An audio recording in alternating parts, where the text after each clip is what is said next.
Here's the story of how I met Rick. He wrote to me through MySpace, and I clicked on his page.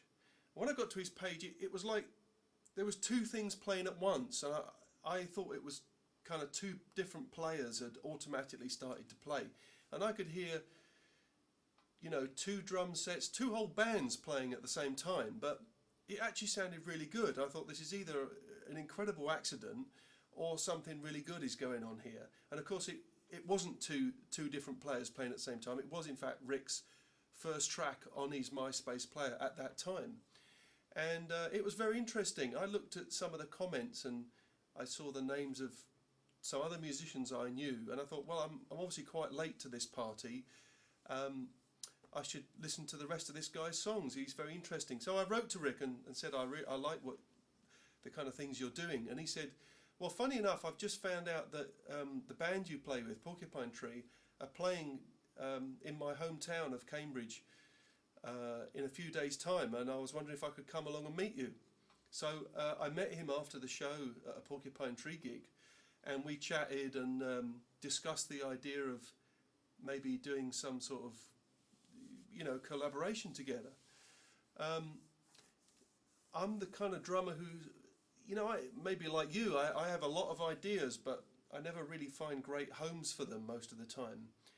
I have collections of, you know, little ideas I've recorded on my hard drive. I've got thousands of bits of manuscript where I've written down rhythms that I've played, you know, whilst I've been jamming. And I'm very grateful to the fact that for the fact that I learnt to read and write when I was young, because it certainly has helped me understand a lot more.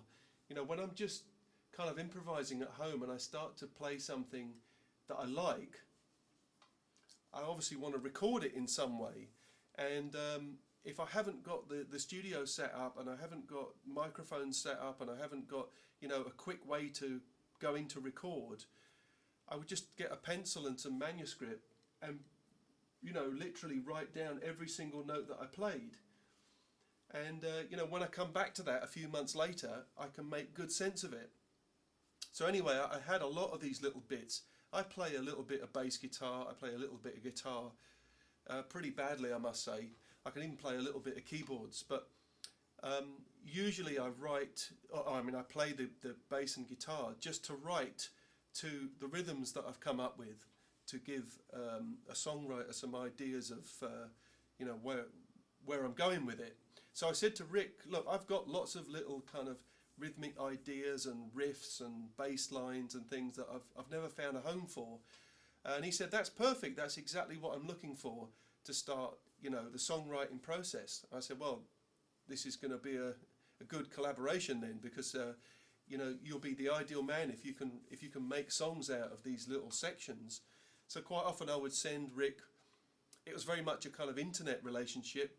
You know, I live in London and he lives in Cambridge, and we would email each other little, you know, sometimes just 8-bar sections.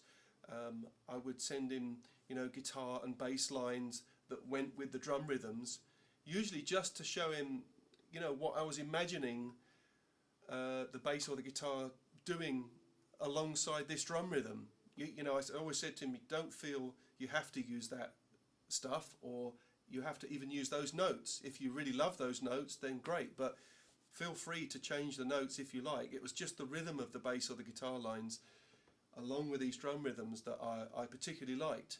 And so we started writing backwards and forwards, and we nearly finished Drop, the first album, before ever meeting again. You know, we met that one time after the Porcupine Tree concert, and then we met right at the end when we were mixing and mastering, and that's how it went along. You know, obviously we were on the phone quite a lot and a lot of emails, but it very much developed, you know, in my studio here and in Rick's studio up in Cambridge.